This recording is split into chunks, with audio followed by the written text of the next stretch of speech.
আসসালামু আলাইকুম গাইস, আমি আছি নাজমা পুতুল কুমিল্লা থেকে আপনাদের সাথে নতুন একটা ভিডিও নিয়ে আপনাদের মাঝে হাজির হয়ে গেলাম। আশা করছি ভালো লাগবে।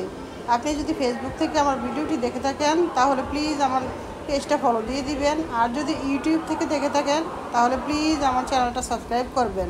অলরেডি আপনি যদি এই কাজটি করে থাকেন আপনাকে অসংখ্য ধন্যবাদ। ভিডিও শুরুতেই যে দেখতে পেলেন কিছু লোকজন একসাথে জড়ো হয়ে আছে, তো এটা হইতেছে আমাদের বাসার ভিতরে ঢুকার গলি।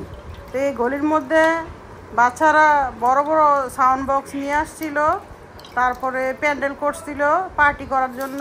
তো সাউন্ড বক্স বাজানোর জন্য তারা কারেন্টের লাইন কী করছে, সরাসরি খাম্বার থেকে নিচ্ছে। তো খাম্বার মধ্যে যেহেতু এই সাউন্ড বক্সের লাইনটা একসাথে সংযুক্ত করা হয়েছে, তখন একদম আগুনের মতো জ্বলে কারেন্টটা বন্ধ হয়ে গেছে। তা আমাদের পুরো গলির ভিতরে কারো বাসায় কিন্তু কারেন্ট নাই। একটা না কয়েকদিন বৃষ্টি অনবরত হয়েছে, আর আজকে কিন্তু রৌদ্র উঠছে। তো বাইরে যে পরিমাণ রৌদ্র উঠছে, আবার কিন্তু সেই পরিমাণ গরমও লাগতেছে। তো গরমের যন্ত্রণায় বাসার ভিতরে থাকা একদম কঠিন হয়ে গেছে। তো যার কারণে গলির ভিতরে যে বাসা বাড়িগুলি আছে তার থেকে কিন্তু মানুষজন বাইরে চলে আসছে। আয়শা তো ছেলেপেলেদের সাথে অনেক রাগারাগি করছে। তো রাগারাগি করলে কি হবে, বাসার মধ্যে তো আর কারেন্ট নাই। তো ওই দিন ছিল শুক্রবার জুম্মাবারের দিন। ওই দিন লোকজনও বিদ্যুৎ অফিসে থাকে না তেমন একটা, আর ফোন দিলে আসতে আসতে অনেক সময়ের ব্যাপার, নামাজের সময় ছিল। তো মানুষজন কিন্তু আসলে গরমে অনেক বেশি কষ্ট পাইতেছে। আমিও বাইরে কাজে ছিলাম, কাজের থেকে এসে এখন আমি রান্নাও করব। তো আমি যদি আগে জানতাম যে আজকে এরকম বিদ্যুৎ থাকবে না, তো আজকে কিন্তু আমি তাহলে মাংস আর রান্না করতাম না, নরমালি সবজি টবজি রান্না করতাম। সকালবেলা যেহেতু আমি মাংসগুলি ভিজিয়ে রেখে গেছি, এগুলিতে এখন নর্মাল হয়ে গেছে। তো এখন যদি আমি পানিটা ছেঁকে আবার ফ্রিজে রেখে দেই তাহলে এগুলি বরফ হতে অনেক সময় লাগবে। এমনিতেও কারেন্ট নাই। তো ভাবলাম যে কারেন্ট না থাকলেও কি করব, ভিজিয়ে যেহেতু রাখছি রান্না করেই ফেলি। আর এই মাংসটা হইতেছে খাসির মাংস। তো খাসির মাংসের মধ্যে তো অনেক পশম থাকে। তো বাসা যেহেতু কারেন্ট নাই, অন্ধকার, তো আমি জানালার পাশে দাঁড়িয়ে অনেকক্ষণ ধরে মাংসটাকে বেছে যে পশম ছিল পশমগুলি ফেলে ভালোভাবে ধুয়ে নিছি। ধুয়ে সব ধরনের মশলা দিয়ে নিছি এখানে।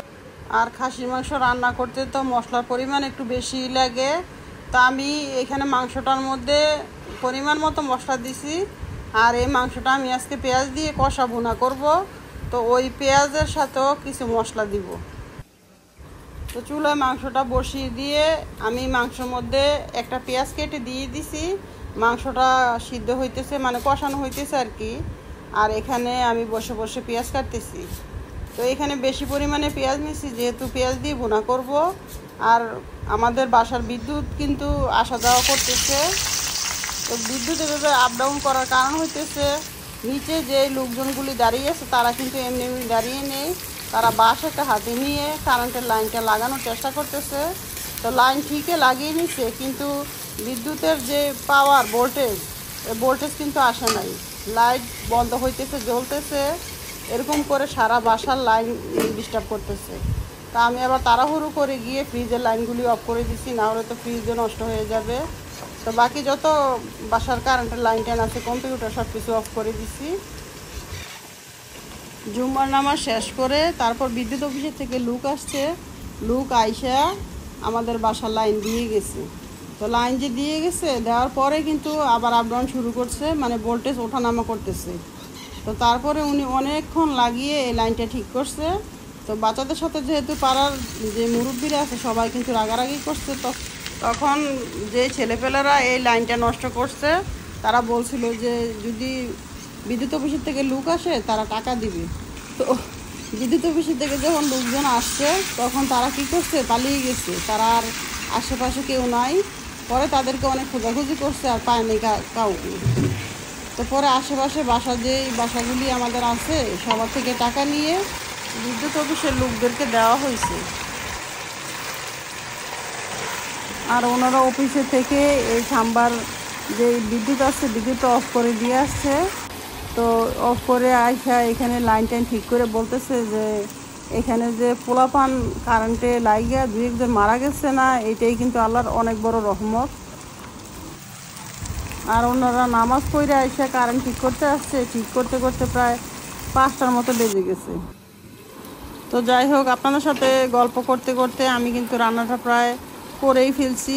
মাংসটাকে চুলায় বসিয়ে বারবার অল্প অল্প করে পানি দিয়ে ভালোভাবে কষিয়ে নিছি। আর যে কোনো ধরনের শক্ত মাংস, যেমন গরুর মাংস, হাঁসের মাংস, খাসির মাংস, এই ধরনের মাংসগুলি রান্না করার সময়, দেশি মুরগির মাংস, আমি কিন্তু একবারে বেশি করে পানি দিয়ে কষাই না, অল্প অল্প করে পানি দিয়ে কষাই। এতে করে মাংসের যে টেস্ট, এটা কিন্তু অনেক বেশি আসে।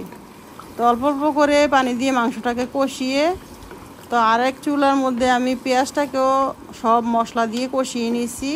কষিয়ে এখন এই ভাজা পেঁয়াজটাকে মাংসের সাথে মিশিয়ে দিলাম, দিয়ে আমি বেশ কিছুক্ষণ রান্না করে নিয়েছি জলের পানি দিয়ে। তো রান্নাটা কিন্তু প্রায় আমার হয়ে আসছে। তো তরকারিটা কিন্তু আমি খুব বেশি বোনা বোনা করব না, হালকা একটু ঝোল রেখে তারপর নামিয়ে নেব। তো তরকারি আমার রান্না হয়ে গেছে। এখন আমি বাচ্চাদেরকে খাবার বেড়ে দিব, আমিও খেয়ে নিব। তো এখনও কিন্তু বাসায় বিদ্যুৎ আসে নাই, আমরা খাওয়ার পরে অনেক পরে বিদ্যুৎ আসছে। তো এই গরমের মধ্যে খাবারটা খেতে হবে, কি আর করা, কিছু করার নাই। আর খাসির মাংসের ভুনাটা যে করছি না আমি, এটা কিন্তু মাশাআল্লাহ অনেক মজা হয়েছিল। আমার ছেলেও বলতেছে যে আম্মু আজকের খাসির মাংসের ভুনাটা অনেক বেশি মজা হয়েছে। তো যাই হোক, খাওয়া দাওয়া শেষ করে এখন বিকেলবেলা চলে আসলাম একটু ছাদের উপরে। তো ছাদের উপরে আজকে আকাশটা দেখতে কত বেশি সুন্দর লাগতেছে। তো ভাবলাম যে আপনাদের সাথে একটু শেয়ার করি। আকাশে কিন্তু অনেক মেঘ জমে আছে। তো ছাদের উপরে অনেকক্ষণ ঘোরাঘুরি করে তারপর বাসায় চলে আসছি। তো আজকের ভিডিওটা এই পর্যন্তই। আল্লাহ হাফেজ।